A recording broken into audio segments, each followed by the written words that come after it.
Hello les petits loups, bienvenue dans un nouvel épisode d'Antoine et ses copains aiment le rock. Ce soir, un grand événement puisqu'on va s'attaquer à un ovni, Frank Zappa. Alors là, pour le coup, moi j'ai pas beaucoup de cartouches, c'est pour ça que j'ai fait appel à un invité qui est nouveau sur ce plateau qui s'appelle Julien Francomano. Salut Julien. Salut. Alors si je t'ai invité, c'est parce que t'es un gros fanat de Zappa. Je prends pour exemple, on a eu un groupe ensemble et puis sur les trajets pour nous amener en Suisse ou en Angleterre, etc. On se faisait écouter des bootlegs respectifs, moi les Stones de 76 et toi Zappa à toutes les sauces dans les années 80, etc.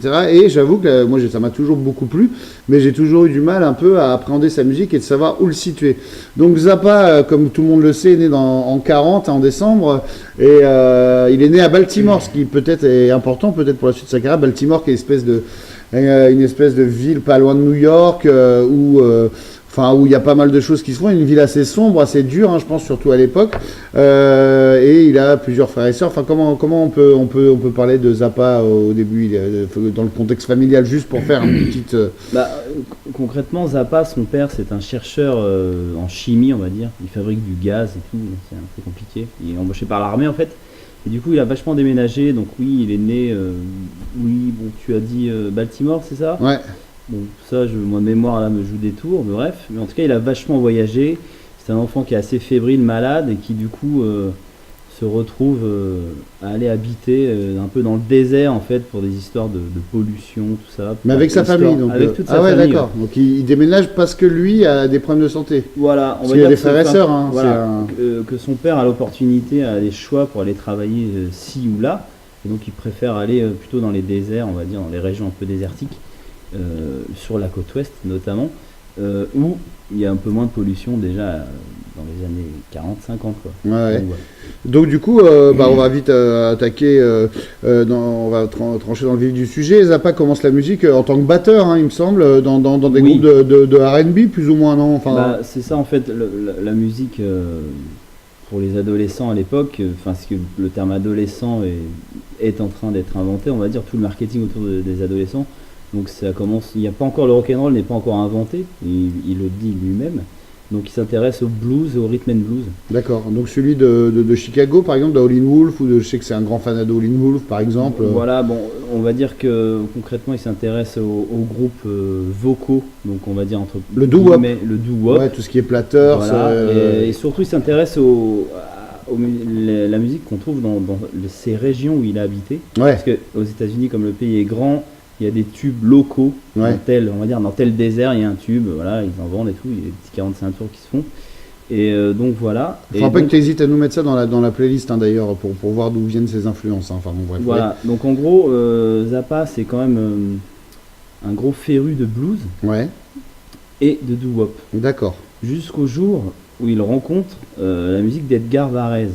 D'accord. Donc c'est quand même des trucs qui sont assez opposés. Pour un peu les gens qui savent, Edgar Varèse, c'est un compositeur français de musique, on va dire contemporaine du XXe siècle, qui fait de la musique contemporaine axée sur les percussions. D'accord, donc ouais. Et donc Zappa, le premier disque qu'il achète, c'est un disque bizarre qu'il trouve dans un disquaire, un truc à $1, Varèse, machin.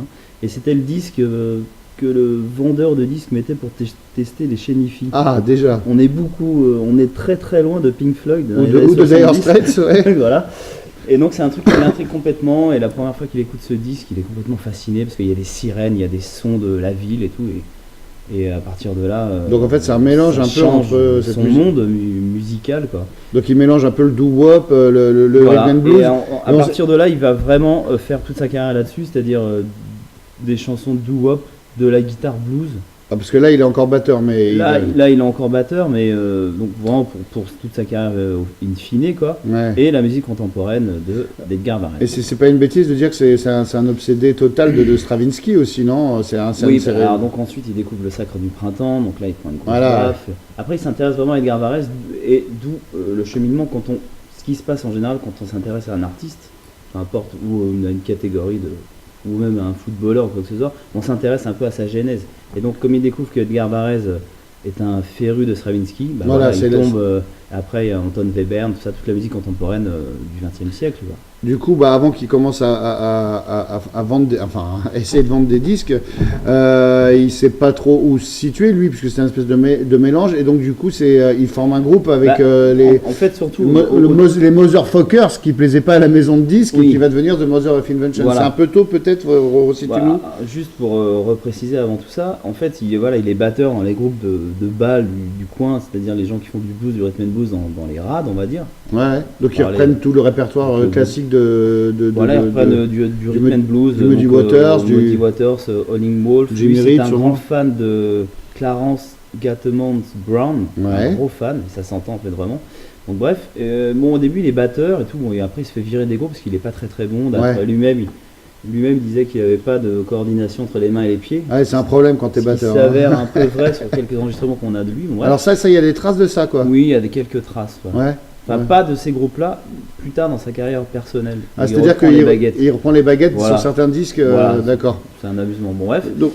Donc ensuite, il passe à la guitare, il s'entraîne à la guitare. Bon, il y a toute une période de sa vie. Le lycée, c'était un peu le rebelle, c'est un peu le Antoine Mérigeau des lycées. Ouais, ce qui ne doit pas vouloir dire grand-chose pour les auditeurs. Ouais.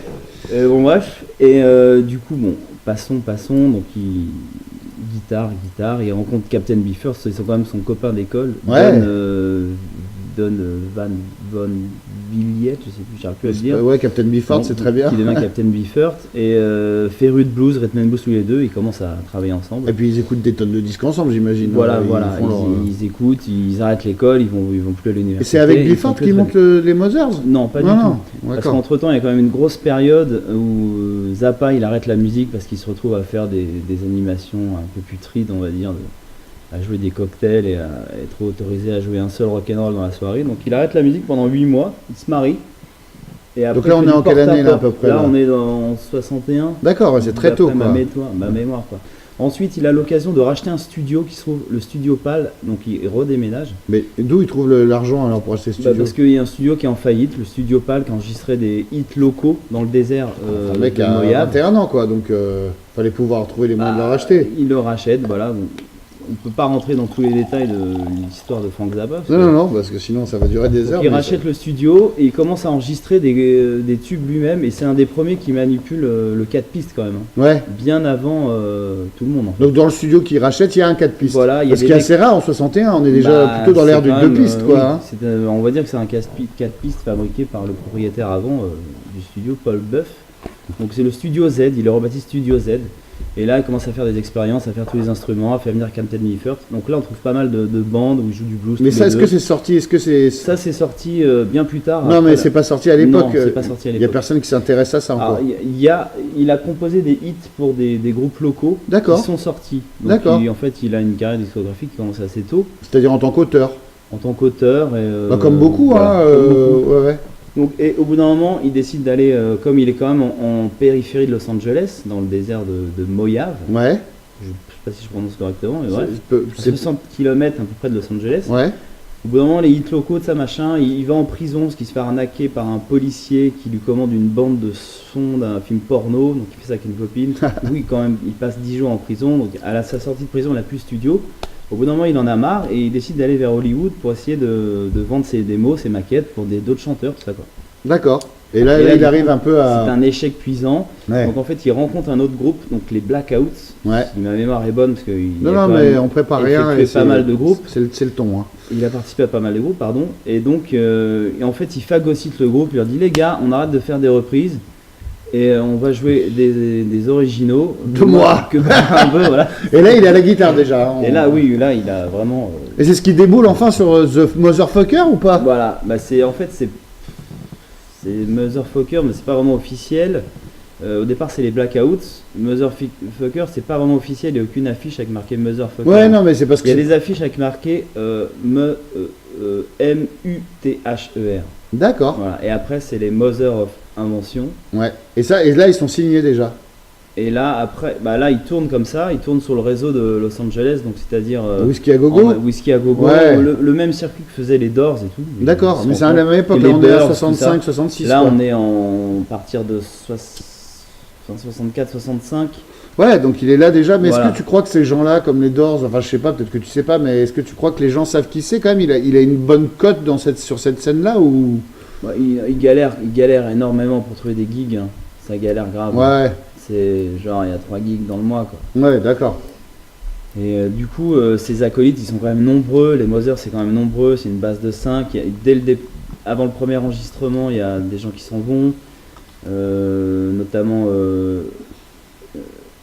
Vestine, j'ai oublié son prénom, pardonnez-moi. Ouais, c'est pas grave. Et après, il y a Lowell George qui en fait partie quand même, qui va fonder Little Feat par la suite. Ah bah ouais, quand même. Donc ça galère un peu. Et mais qu'est-ce qui fait qu'ils arrivent à enregistrer Freak Out, c'est le premier album? Donc, c'est la rencontre de Tom Wilson, le grand producteur, qui a déniché le Velvet Underground, genre 6 mois après. Et apparemment qui aurait produit aussi Dylan, d'après ma mémoire. Oui, tout à fait. D'après ma mémoire, il aurait électrifié Dylan. Donc tout est de sa faute. Non, mais je vous invite à réécouter les podcasts sur Dylan où mon invité, mon autre copain Benjamin Durand, que nous saluons. Que nous saluons chaleureusement, évidemment. Donc Freak Out sort, et qu'est-ce Donc un jour, je crois que de mémoire, ils sont au Trip à Los Angeles, un club. Ouais. Et là, Tom Wilson, défoncé sous acide, chose courante à l'époque, tombe sur les Mothers, donc des espèces de gars chevelus, habillés en espèce de hippies, mais qui ne véhiculent pas du tout l'image des hippies. Et pourtant c'est tout pour le hippie. Ils chantent des chansons sur la critique sociale de la société, sur la consommation. Ils ont déjà tous les morceaux de l'album, hein, toutes les chansons de Franck, tout était joué en live en fait. Voilà. Et donc ils passent, et c'est le moment où ils passent, ils sont en train de jouer un blues un peu furieux, et donc il dit ah super. Donc pour revenir quand même, Zappa trouve des alliés il y a un ancien manager qui se fait vider par le vrai manager qui s'appelle Herb Cohen. Ouais. Herb Cohen fait venir quand même Tom Wilson au bout d'un moment, genre peut-être au bout de 6 mois. Voir quand même. Il se déplace comme à l'époque où on dénichait les groupes. Bah oui. Donc bref, Tom Wilson passe, il dit ah c'est super, on va faire un disque ensemble, Metro Goldwyn Mayer sur le label Verve. Ah ouais. Donc ok super, 25 000 $, pardon, un zéro de budget pour lui.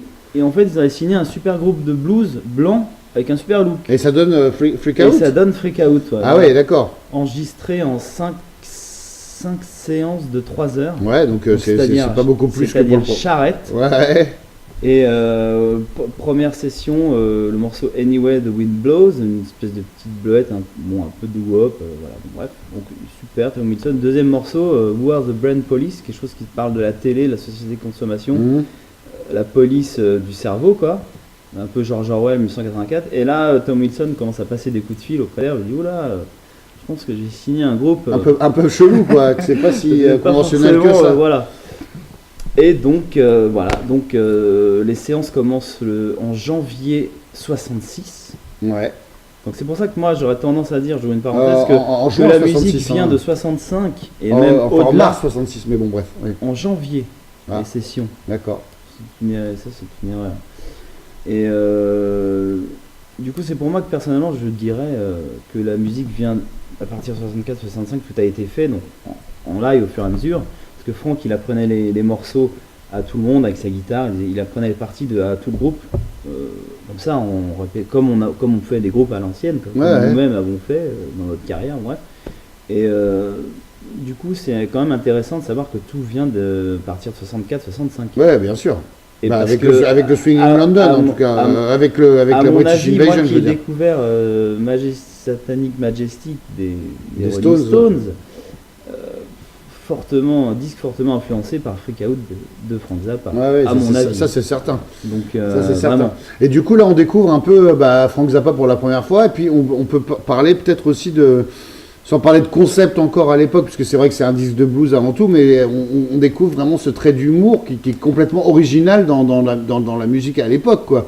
On se demande si c'est une blague ou pas, c'est pour ça que les gens n'ont pas vraiment pris au sérieux, parce qu'il passe son temps à déconner, en fait, et à déstructurer. Les textes parlent d'histoires personnelles, d'histoires de sa jeunesse, parce qu'on vous a passé des gros chapitres qui sont à mourir de rire, et surtout des textes pas encore vraiment pornographiques, mais la limite, sexualité, les adolescents, le rock'n'roll, c'est quand même la sexualité avant tout, on va dire. Et lui, il a une vision de la sexualité qui n'est pas du tout néfaste comme le veut la société américaine en fait. Ouais, l'Amérique n'était pas prêt en fait à entendre ça quoi. Voilà. Et là, il a pas eu, peut-être, je sais pas si c'est une malchance, mais il a pas eu Chris Chandler anglais qui l'a ramené en Angleterre pour essayer de cartonner. Non, mais pas, parce que disons que c'est très américain quoi. Très américain comme musique et comme propos. Ouais, non mais d'accord, mais c'est le cas de Dylan qui a été... Les Anglais, ils écoutent les textes de Zappa, même s'ils les comprennent beaucoup mieux que les Français, parce que les Français, je pense, n'ont jamais rien compris au texte de Zappa, bref, ne comprennent pas forcément. Même s'ils comprennent la langue, ils comprennent pas trop la situation. Bah, peut-être à cause d'un argot. Du désert ou de la cafétéria, de la mère, de ses deux potes d'enfance. Qui faisaient des alambics. C'est presque des private jokes qu'il fait quoi en fait. Bah, on va dire qu'il parle des États-Unis concrètement. De ces États-Unis. Et surtout, Freak Out c'est quand même un disque, c'est un double album quand même. Ouais, bien sûr. C'est peut-être le deuxième après. C'est le deuxième double album après Blonde, exactement. Voilà, ouais. Qui est peut-être, je sais pas, 3-4 mois d'écart, bon bref. Et surtout, il y a quand même le groupe Les Mothers qui sont là. Et il y a surtout une tripotée de musiciens studio qui viennent compléter le groupe. Et ça tenait à... Et ça, c'est la maison de disques qui veut ça? Et ça, c'est Frank Zappa qui demande ça. Qui demande des mecs qui demandent tous les requins de studio de Los Angeles. Parce qu'il fallait la jouer là. Et il les a. Ah ouais, avec juste les 25 000 mais boules, en complément. En fait, c'est un peu l'inverse des Beach Boys. Parce que les Beach Boys, c'est vraiment les musiciens de studio qui enregistrent toute la musique. Ouais. À partir de Pet Sounds. Ouais. Même globalement, quand même, un peu avant, quand même. Bref. C'est le cas en Angleterre aussi, on a des doutes sur qui joue quoi dans les Kings ou les Who. Il emmène le groupe et il y a des suppléments. D'accord. Et du coup, Freak Out, quel accueil reçoit, ça se vend pas? Ah bah non, ça se vend pas, mais ça permet de... Il signe un contrat pour 3 albums quand même. Et du coup, les 3 albums d'après vont être toujours sur Verve avec Absolutely Free. Oui. Mais il y a 3 albums, mais après, c'est déjà son premier album solo, si je dis pas de conneries. Lumpy Grave, c'est le premier album sous son nom. Enfin, Entre-temps, oui. Entre-temps, il cale ça, quoi. Ouais, c'est-à-dire qu'en fait, il fait 2 albums avec les Mothers, puis il profite du contrat pour faire son premier album solo, qui sera Lumpy Gravy. Qu'est-ce qu'il y a comme évolution entre le premier et ce qu'il fait dans les 2 suivants? En termes de musique, c'est toujours du blues psyché. C'est toujours un mélange de tout. Il y a beaucoup de musique concrète également avec des bandes, tout ça. Ouais, non, mais donc voilà, il y a des cris, il enregistre des raws, il fait venir Clapton, il enregistre Clapton, il récupère des bandes de Clapton, il les met à l'envers et tout. Il est très pote avec Hendrix, très pote avec Clapton. Donc tu veux dire qu'il traîne un peu parce que Hendrix est en Angleterre à cette époque-là. Il vient en Angleterre. Oui, il vient en Angleterre. Bon, ça se passe mal. Il y a une histoire de procès du Royal Albert Hall. Parce qu'il vient tourner aux États-Unis, en Angleterre, pardon. Il tourne partout. Il vient jouer à l'Olympia. Ouais. 68, ouais, d'accord. Ça tourne quoi. C'est un truc ça fait partie du rock underground qui tourne. Ça marche vachement mieux que Velvet, par exemple. Alors. Le Velvet, c'est pas vendu du tout. Je ne sais pas si le Velvet a tourné en fait. Ah non, pas du tout. Ils n'ont pas tourné en dehors des États-Unis, en tout cas, ça c'est sûr. Donc voilà. Donc ça c'est comme il le dit lui-même dans une interview télé en 68, il dit oui. Bon, le contenu n'intéresse pas les gens, mais au moins on en vend un peu. Ouais, disons, d'accord. Mais quel est son public finalement, et même quel va être son public pour toute sa carrière? Parce que c'est quand même un truc un peu, pas élitiste, mais c'est vrai qu'il n'est jamais reconnu par les fans de rock classique, quoi. Concrètement, parce que vu les paroles qui critiquent la société, mais vraiment la politique américaine, la société américaine, ou alors sur un autre versant qui parle vraiment de pornographie, sur des trucs qui sont à mourir de rire, qui personnellement, moi, me font bien marrer. Ils ne passent pas à la radio. Ne passe pas à la radio. Mais peut-être parce que les maisons de disques font pas leur boulot, tout simplement. Ils investissent pas plus que ça. Il y a de la censure, quoi. Et puis le format aussi lui-même est censuré sur We're Only It for the Money. Il y a un pan entier qui est retiré. Il est scandalisé que cette phrase soit retirée. Il y a une phrase entière qui est retirée. Et donc il est il subit la censure. C'est pour ça qu'par la suite, c'est un des premiers artistes indépendants qui va avoir le contrôle sur toute sa production. Et donc comment ça se passe du coup? Comment il arrive à monter sa maison de disques? C'est un mec qui a du pognon à la base ou quoi? À force de tourner, il arrive à monter mettre sa de côté, maison de disques avec son manager Herb Cohen. Et quel est le premier album donc qui sort sur son propre label? Je pense que c'est l'album d'Alice Cooper sur Bizarre Productions, le premier album d'Alice Cooper. Ou alors des GTOs. Mais lui, en son le nom. groupe des groupies. Non, mais lui, en son nom. Je pense que c'est Hot Rats, Ah, mais c'est- alors là, ah je oui. ne certifie pas. D'accord. Mais concrètement, pour en revenir à... Sur Ryoko Disc. Hein. Ryoko Disc, pardon. Non, Voilà, parce que- non. Ryoko Disc, c'est après. Oui, ça c'est les rééditions Mais, de Bowie. Mais concrètement, en fait, si on prend... vous pourrez trouver éventuellement... mon camarade Antoine nous fera quelques playlists. Sur chaque album, en fait, il y a, pour moi, c'est ce que mon combat, c'est pas un combat. Hein, parce que moi, je suis un on allait y fanatique de venir. Franck On de A à allait y Z. venir. On allait y venir. Et en fait, j'ai rencontré toute ma vie des gens qui disent ah moi j'arrive pas à rentrer dedans, c'est trop compliqué ou c'est trop de jazz aussi. Donc en fait, j'ai mis au point, j'ai rien mis au point du tout. J'ai fait une liste de morceaux vraiment accessibles pour les gens qui aiment le rock, on va dire le Rock blues, le rock blues, le pop. blues, le rock, le rhythm and blues, tout ça. Et donc si on prend chaque album, il y a à chaque fois il y a des perles. Et ça jusqu'à la fin de sa jusqu'à la carrière. fin, quoi. Ouais. Mais ça, on le mettra en lien en dessous. Hein. Voilà. On sait en tout cas que tu disais déjà qu'il traînait un peu avec Hendrix, Clapton. On sait qu'après il va y avoir quand même une connexion assez forte aussi dans les 70s avec Lennon notamment. Et notamment un concert au Fillmore East, si ma mémoire est bonne, avec Lennon. Où on a quelques images qui circulent. C'était quoi l'histoire en fait? Il n'y a pas vraiment d'histoire, c'est que... C'est que Lennon reconnaissait Zappa, non? Oui, Lennon était là dans la salle et puis il est venu jouer, quoi, c'est tout. Ah d'accord, il n'y avait pas d'amitié particulière. Non, pas vraiment, le rapport avec les Beatles, parce qu'il faut quand même souligner que le troisième album, donc des Mother of Invention, We're Only It for the Money, c'est quand même une parodie des Sgt. Pepper. C'est ce que j'allais dire. Donc Zappa a écrit aux avocats des Beatles. Il a galéré. Il a galéré. Apparemment, Paul aurait répondu oui, c'est bon, mais c'était pas très. Non, Paul voulait pas le faire, hein, je crois, d'après ce que j'ai lu dans une vidéo de Paul. J'ai lu.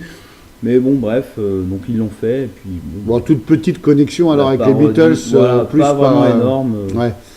Bon, je veux revenir sur un autre fait. Hein. Moi, je suis un peu le Drucker hein, du rock, vous avez bien remarqué. Mais il y a aussi quand même cette espèce de concert à Montreux, début des années 70, où carrément il est victime de cocktails Molotov sur scène. Est-ce que tu peux nous raconter? C'est pas vraiment un cocktail Molotov. Alors, raconte-nous ce qui se passe déjà, quel contexte. C'est le festival de Montreux tel qu'on connaît, le festival de jazz Oui, donc ça se passe au casino de Montreux, donc qui n'existe plus parce qu'elle a pris feu. Ouais, d'accord.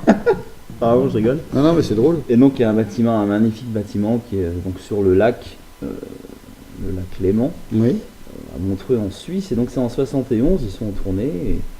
Et du coup, en fait, pendant le concert, donc il y a le groupe Deep Purple qui participe au concert parce qu'ils sont là pour enregistrer leur prochain album qui va devenir Machine Head. Ouais. Donc ils devaient l'enregistrer dans la salle du casino. Donc ils sont là, ils sont en avance, il y a 2-3 jours, donc ils sont là, ils zonent, ils traînent, ils vont voir Zappa. Ouais.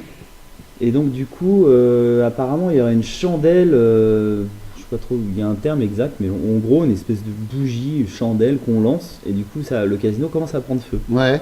Et donc il y a l'enregistrement, parce qu'il y a Ouais, tu m'as fait écouter ça, je me souviens. Et on entend, ils sont en train de jouer un morceau, et les chanteurs qui sont quand même les deux chanteurs des Turtles, du groupe des Turtles qui ont fait le tube Happy Together. Ah ouais, ça faudrait qu'on fasse un podcast avec tous les gens qui ont participé. C'est vrai que c'est sans fin. Hein. Pour l'année 2019. Ouais, avec plaisir. Ouais, pas forcément. Donc, et on entend un des chanteurs qui dit hey, fire, fire, et donc le feu ça brûle. Zappa dit on se calme et tout. Donc apparemment, d'après les sources, il y a un roadie qui casse une vitre et tout le monde s'échappe, tout le groupe s'échappe. Et malheureusement, tout le matériel prend feu. D'accord. Donc, et ils sont en galère pour continuer la tournée. Donc de mémoire, je crois qu'il y a 3 dates qui sont annulées. Et il y a un grand concert à Londres pour le concert du Rainbow. Ouais. Et donc ils sont en galère, ils sont obligés d'emprunter du matériel. Et ils ont plus d'instruments, plus d'amplis, plus rien. Alvin Lee prête des amplis apparemment, d'après ce que j'ai lu. Eh ben, donc c'est sympa. Ouais. Et donc ils galèrent. Et événement dramatique, c'est le dernier, enfin ça va être le dernier concert de la tournée. Et là, Zappa se fait attraper par un mari jaloux. Et Zappa se fait attraper de la scène du Rainbow. Et en fait, ils finissent le concert. Et comme ils sont en Angleterre, ils reviennent pour faire un hommage aux Beatles, I Want to Hold Your Hand. Ah, d'accord. Et malheureusement, là, au bout de, je sais pas, 1 minute 30, Zappa se fait agripper par un mari jaloux. Et Zappa tombe de la scène du Rainbow de 2 mètres. Ah ouais. Et donc là, en 71, je sais plus quelle date exactement, donc après décembre, donc apparemment, 10 jours après, je pense. Et donc là, pendant 2 ans, il est en fauteuil roulant. Ah ouais, d'accord. Voilà. Donc il arrête, il fait sûrement de la musique chez lui. Et c'est depuis ce jour-là que sa voix a baissé, parce que son larynx a baissé. Enfin, la tonalité de sa voix a changé, ouais. Et donc, on constate la différence, les enregistrements avant, on reconnaît sa voix, et ensuite sa voix est beaucoup plus grave. C'est presque là, moi je trouve, au milieu des années 70, qui fait des choses... qui fait presque ces choses les plus accessibles, en tout cas pour moi qui est un rocker lambda, qui suis un rocker lambda, et il va collaborer avec pas mal de stars. Hein. Sur Apostrophe, on a quand même les Highcats et Tina Turner qui sont pas crédités et qui vont participer à un des morceaux. Il y a Jack Bruce aussi. Tu disais que la session se passe pas bien, qu'est-ce que tu veux dire par là avec Jack Bruce? À part que Jack Bruce n'est pas réputé pour... que Jack Bruce sort de Cream. Puis il est en pleine héroïne, il est sorti de Cream depuis bien longtemps, c'est en 1973. Donc il est en... Je pense, il est dans le groupe avec le mec de Mountain West. Bruce West. Je sais plus Leslie West. Leslie West avec Corky Lane. C'est ça, c'est West, Bruce et Lane. Donc ils font la session. Ils ont sorti récemment la session totale de ce qui a donné le morceau Apostrophe. Bon, apparemment ça se passe pas très bien, mais bon, j'ai pas vraiment plus d'infos. Mais ça c'est un pur morceau. Avec Jim Gordon, un grand batteur, qui a déjà travaillé avec Zappa dans le Grand Oiseau, le big band qu'il a fondé quand il a la jambe dans le plâtre, post-Mother. Voilà. Alors moi il y a deux choses que je voulais aborder avec toi. C'est déjà la discographie de Zappa. Enfin je veux dire, quand tu lis un fichier Excel de la discographie de Zappa, là on est carrément plus proche de Miles Davis ou Dylan que des autres, quoi. Comment il arrive, pourquoi il a cette soif de produire, et il sort quasiment 2 albums par an ou même plus, enfin. Oui, et puis surtout. Mais jusqu'à la fin. Pardon. Jusqu'à la fin, c'était quelqu'un qui travaillait énormément. C'est un hyperactif, quoi. Il travaillait 15 heures par jour. Voilà, à faire sa musique, c'est tout. Enfin, c'est tout. Enfin, c'est assez remarquable. Mais surtout, c'était. Et il coupe rien. Je veux dire, c'est très long. Ça part dans tous les sens. C'est une musique très complexe, quoi. Ça serait revendique plus de Mozart que de Lennon McCartney, quoi. Sur chaque album, il peut y avoir un morceau de blues ou chanté, ou un morceau instrumental, ou un morceau de jazz, ou un morceau de musique contemporaine, quoi. Et vraiment sur chaque album. Alors il utilise beaucoup vraiment, si on revient à la base de l'émission, ces grandes rencontres musicales, il a mélangé ça dans un grand saladier, puis il a fait ça toute sa vie, quoi.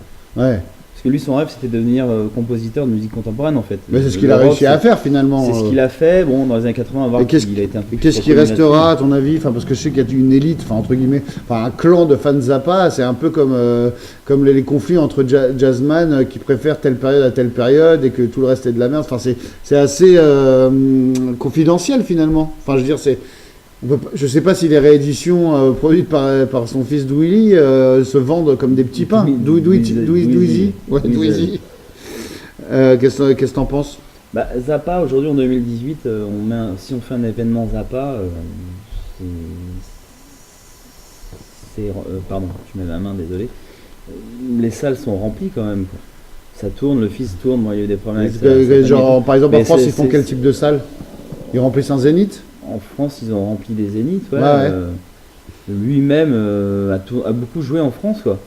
Zappa, de manière, pour vivre, comme il vendait pas vraiment d'albums, il tournait, quoi. Il a eu des succès dans certains pays en Europe, tout ça notamment. Dancing Fool, ça marche bien quand même, non? C'était un hit, même Bobby Brown, c'était un tube en 77. C'est ça marche bien, ça. En Scandinavie, c'était le tube, c'était le slow dans la boîte de nuit, quoi. Et Dancing Fool, ça marche bien, même en France et tout. Voilà, il a eu quelques hits, mais par accident, quoi. Et surtout, pour vivre et pour alimenter sa musique, parce que comme c'est un artiste indépendant, il était obligé de tourner énormément, quoi. Des tournées de 6 mois, 5 comme mois, beaucoup à l'image des mecs de blues, en fait, hein. Un peu, qui ont passé leur temps, même en France, à écumer Angoulême, Poitiers, Limoges, etc. Et Zappa, il joue partout en France, c'est-à-dire quand il vient en France... Il fait beaucoup de villes de province, il doit passer à Toulouse, à Nancy, tout ça, il y a Nancy 78. Après, en France, malheureusement, il y a quand même pas mal de concerts qui ont été annulés à cause de... parce que ça se vendait peut-être pas, les tickets? Non, pas forcément, pour des problèmes techniques, de sécurité, tout ça, on va dire. Parce qu'à l'époque... de sécurité, c'est-à-dire par rapport à quoi? Par rapport aux gens qui venaient? Parce que c'est pas un public violent. Par rapport d'infrastructures, de salles, tout ça, quoi. D'accord. Bon. Voilà. À vérifier si vous avez des petits tuyaux là-dessus, n'hésitez pas. Je voudrais aussi revenir sur quand même le Frank Zappa en interview, parce que là, on est carrément plus proche de d'un visionnaire comme Bowie ou Dylan. Enfin, il est plus comparable à Bowie ou Dylan qu'aux autres, quoi. Je veux dire, c'est incroyable. C'est incroyable d'écouter Zappa en interview, quoi. C'est quelqu'un qui a développé, on va dire, comme c'était quand même un enfant, je vous ai dit au préalable, quand même assez fragile, en santé, assez chétif et tout. Je pense qu'il a développé une espèce de personnalité assez forte. Bah, c'est un génie. Parce qu'au lycée, à l'école, c'était pas du tout la vedette, comme il dit lui-même, il n'était pas dans l'équipe de foot, quoi. Ouais. Il était plutôt dans la fanfare, quoi. Bah, c'est et bien donc, aussi. Ça a développé une personnalité de quelqu'un d'un peu à part, quoi, qui réfléchit vraiment par lui-même. Et donc, chaque interview de Zappa, que ce soit sur le business de la musique, la politique c'est incroyable. Mondiale, la politique américaine, beaucoup de choses, on s'aperçoit que ce qu'on vit aujourd'hui en 2018, lui, il l'avait déjà prédit en fait. Bah, c'est exactement, moi je le compare à Bowie, c'est ce que Bowie qui invente Spotify en 98, en parlant clairement de façon hyper claire, 20 ans avant tout le monde, quoi. Et du coup, tu parlais de la politique, je voulais juste mentionner aussi le fait qu'il a fait il s'est intéressé pas mal à la politique au point de se rapprocher de Václav Havel et de la République tchèque à la fin de sa vie, quoi. Qu'est-ce qu'on peut dire là-dessus? C'est quoi la relation qu'ils ont? Havel était gros fan des Stones, de Lou Reed et de Zappa notamment, et Zappa aurait presque pu être ministre de la Culture en République tchèque, quoi. Donc, pourquoi? Parce que son engagement contre le communisme ou... C'est la chasse aux sorcières à l'envers Le grand discours de Zappa, c'est avant 91, la première fois qu'il part à Prague, c'est en 91. Ouais. Oui, donc c'est vraiment là, il était déjà malade. Bien avant tout ça, en fait, son discours, c'est de dire que les États-Unis, mais qu'est-ce que c'est que ces gens c'est un pays qui a une histoire de 200 ans à peine, et qu'est-ce que c'est que ces gens qui veulent envahir le monde en permanence partout, quoi. Donc son discours, c'était vraiment de chaque culture, surtout en Europe, en Asie, tout ça, en Amérique du Sud, et chaque culture a des musiques, a des traditions, et de bien les conserver, de ne pas se laisser envahir avec des embargos américains, tout ça. Et donc il a pu réaliser ça en allant à Prague. Et rejoindre Havel, qui était en pleine et donc l'accord qu'ils ont eu, c'est d'accord, Zappa a autorisé la vente officielle des disques de Zappa, qui était encore interdit, et bien sûr. Ils ont eu un espèce d'accord, c'était un peu un espèce d'ambassadeur des États-Unis, mais à l'inverse d'un ambassadeur des États-Unis, en fait, il leur a bien dit de conserver leur culture, leur tradition, leur musique, leur manière de voir, et de ne pas se laisser envahir, en gros, par les McDo, quoi. Et les Levi's, et puis en l'occurrence par le communisme à cette époque-là, mais... Et donc Zappa meurt un peu prématurément, il est mort d'un cancer, c'est ça Oui, il est mort en 93. Le 13 décembre, je crois. Il naît le 4 décembre et il meurt le 13, je sais plus. Bref. Non, c'est pas important, en 93, mais il est malade. De la prostate. Assez classique, mais assez jeune, du coup. À quel âge quand même assez jeune. Il est né en 40, il meurt en 93. 53 ans. 53 ans, c'est quand même assez jeune. Quelle perte. Et juste comme ça, pour finir, pour redonner, juste comme ça, sans avoir rien réfléchi, parce que je sais que tu as préparé des playlists avec plein de titres, 5 titres pour les fans des Beatles. Voilà, c'est un des titres vraiment abordables. Wow. C'est dur. Vous savez que Zappa, sa dernière tournée en 88, il fait des parodies sur 3 chansons des Beatles. D'accord. Alors que lui qui a toujours dit préférer les Stones, je tiens à le préciser. Ça, c'est pour moi. C'est des phrases un peu marketing. Ouais, bien sûr. Donc il a détourné sur un scandale politique d'un prédicateur aux États-Unis. Il faut savoir qu'il y a des gens quand même qui sont sur des chaînes et qui nous parlent de Jésus toute la journée, donc des prédicateurs et qui vous prennent pas mal de pognon. Qui est un scandale. Il s'était fait surprendre avec des prostituées au Texas, en Louisiane, et au Texas. Donc Zappa a quand même joué Strawberry Fields Forever, Lucy in the Sky et Norwegian Wood. Il en a fait des parodies. Sa dernière tournée en 88 en parlant de ce homme politique là. Des morceaux de Lennon d'ailleurs. Avec des super reprises. Bon bref. Non. Mais donc sinon, 5 morceaux pour vous faire goûter Zappa. Sans tomber dans un truc hyper progressif, parce qu'on n'a pas du tout, et je suis content qu'on n'ait pas du tout parlé de progressif, parce que ça va au-delà de ça.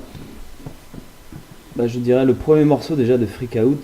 D'accord. Hungry Freak's Daddy. Yes, ok. Une très très belle petite chanson, format court, avec un beau solo de guitare quand même, qui sont... impressionnant. Parce j'ai oublié un grand guitariste. Bah voilà, j'ai oublié d'en parler. Je vais en parler parce que franchement, et Zappa, c'est l'attaque. Enregistré en début 66. Ça, Zappa, c'est quand même moi ce qui me tue ce qui me tue quand je l'écoute, même si des fois ma patience a des limites. Je dois avouer qu'il a une attaque qui est proche d'un Eddie Hazel ou d'un Rory Gallagher.